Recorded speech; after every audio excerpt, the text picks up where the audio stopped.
Hi, Dave here with Dave's Custom Leather. I'm down here at Legacy DIY. This weekend we're doing a kids entrepreneur camp thing. We're showing leather craft and how to make leather wristbands, and we've made a few other projects. If anybody wants to get a hold of Lauren at Legacy DIY, we can do this again. We can bring kids, adults, grandpas, grandmas, aunts, uncles, whatever. We can bring everybody in and show you how to do leather craft. We can work on different projects. It's all kinds of things. I've got 52 different projects or products that I make with my leather crafting business that I do.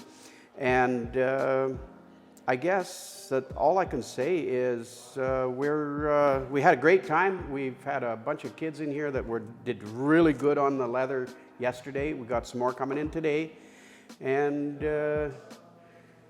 if anybody wants to come on down or get a hold of me and we can set up some stuff here with Lauren at Legacy, get a hold of them. Okay, today we're gonna make a wristband. We're gonna start right from scratch. We've got a piece of about 6-ounce leather here, my leather strap cutter, and we're gonna quickly make the strap. Just like that. That's gonna go over there. And now we've got to cut it to length. We'll make it so it fits my wrist. I need about that much. Many ways of cutting it. Everybody's personal preference. I use these scissors quite a bit. They're really sharp. Don't want to put your fingers in them because you'll end up with short fingers. Just nip the ends off a little bit so it's... Who cut that? That's all crooked. Okay. Corner and a corner. Next step, trim the edges on the leather a little bit so it's a little bit smoother.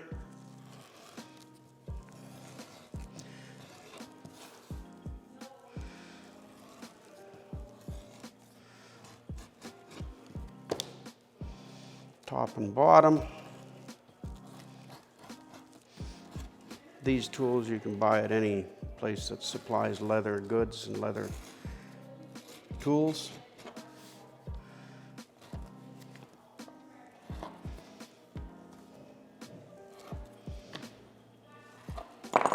Okay, there we are. There's a wristband blank. I'm going to put a couple of holes in here for the snaps right away. Gives me an idea where to put the pattern when I put a pattern on it. Okay, now before we can put any tooling on the leather, we have to dampen the leather. It's got to be to a certain moisture content so that the stamps work with the leather instead of fighting with it.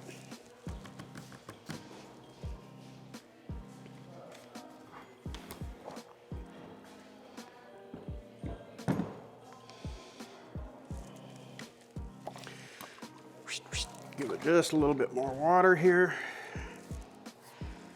If anybody wants to know what percentage the moisture is on this, I can't answer that. That's the thing with experience. You just get it to where it feels good. Okay, I am gonna do a little bit of a geometric pattern on here. Nope, not that one. That one's too wide. We're gonna go with this one. Find my hammer.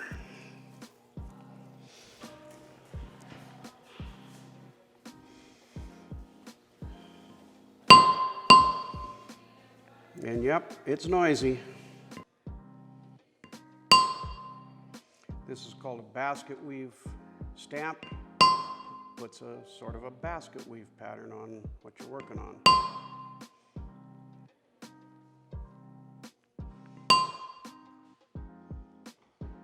This is the boring part of the video for you guys because I'm going to sit here and nice.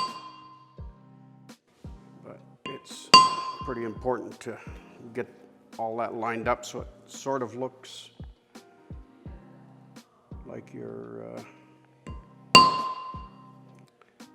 got everything straight. What helps a lot sometimes, I don't normally do it, but I'll show you. You take a pointed tool and you just run a line along, and then you can follow the line as you're doing these geometric patterns with these things. I may have done this once or twice before, so I just kind of rattle them out here. If you'll see, I'm tilting this back so I don't get the full impression on this, because I'm just going to finish around the outside edge with a different stamp. And for this, I am going to actually put a line.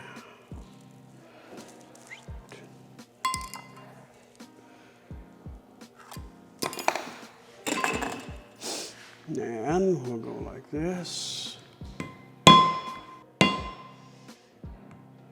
I'm not sure how many of you people are going to be watching this video are avid leather workers or beginners or whatever, but there's what that pattern is going to look like on that part of the strap. I will do the same, roughly the same thing on this side.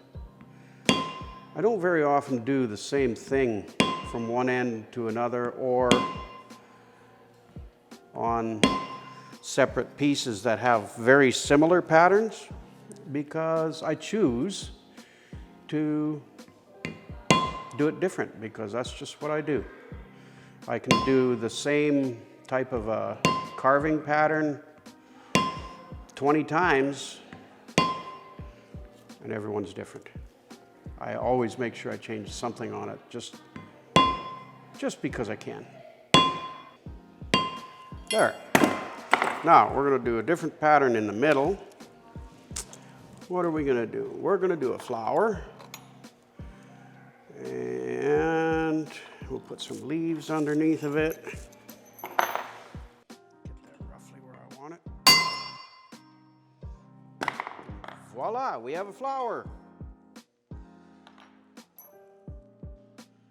And we're going to put a leaf going this direction.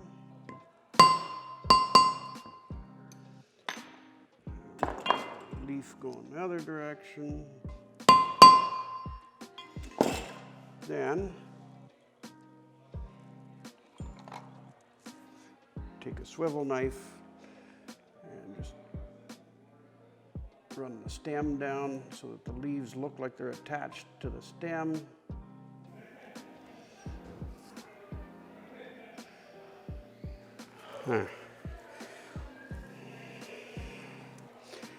Get a close-up on that.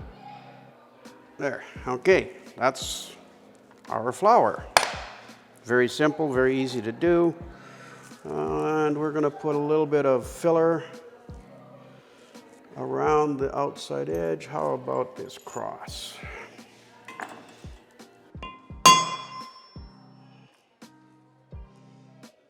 You'll notice the leather, as I'm using my stamps and working with it, it will curve, because you can see there's a curve in it. That's just because of the pressure from the tooling. Changes everything. Okay, what else can we put on there? We've got some little baby stamps here, and we're gonna do, we've got a flower, we need butterflies. There's a butterfly. Then we better have a bumblebee. Gotta have a bumblebee with a flower. I got a bumblebee right here.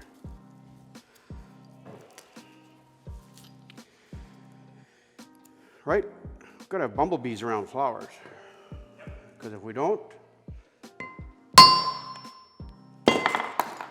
there we are. We've got the pattern all carved on there. And what we're gonna do now is we are going to put some stain on it. It'll make the pattern jump out a lot better. It'll make it stand out from the leather, from the body of the leather. Desert tan. We're going to use desert tan today. I should put this back on here while I'm doing this.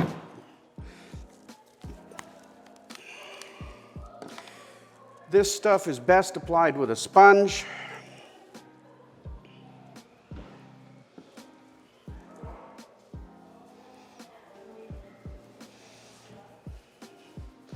And the people that told me how to do this said use circular motions, it'll fill your pattern better. So here we go, we're using circular motions. Wipe off the excess. And there we have the stain on it. Okay, this is supposed to dry for a while, but I'm really good at working fast, so we'll just work fast. We're gonna take and put a black edge coat on this. And I'm gonna need a little bit skinnier brush here to get down inside there. Okay, go down in here until we find some black stuff. There we go.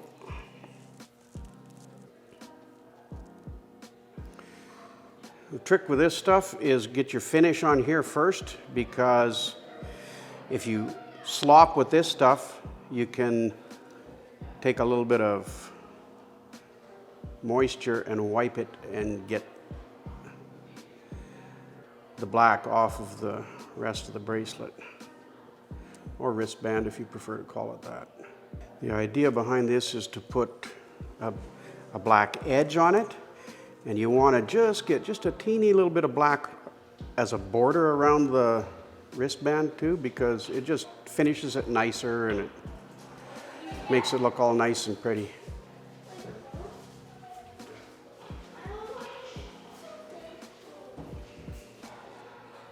There we go. We're back. We're just going to put the snaps in on this wristband right now. I'm using size 20 snaps. You can get all different kinds, sizes of these things. There we go.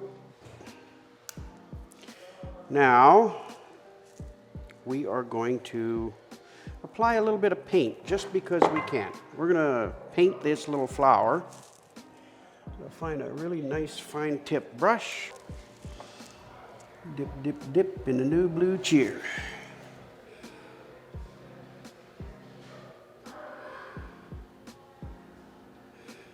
Normally I would apply the paint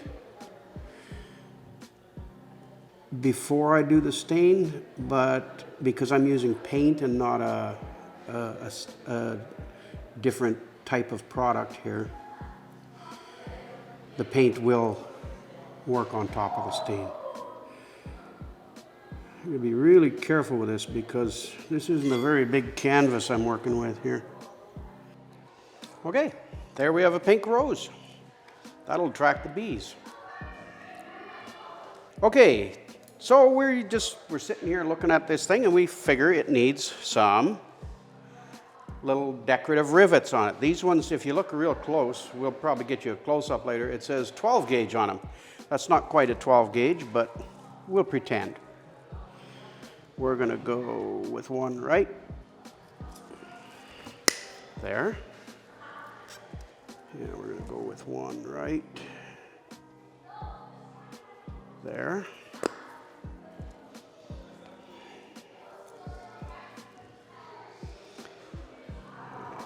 Another one right there.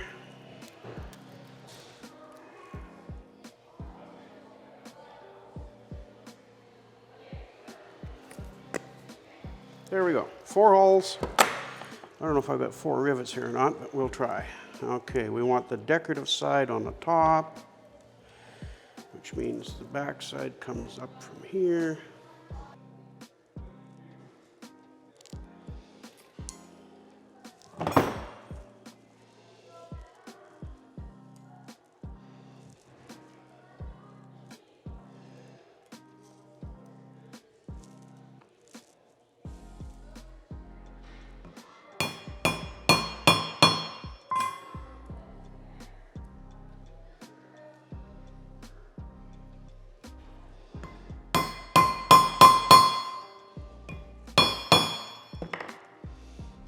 And we've got decorative rivets installed.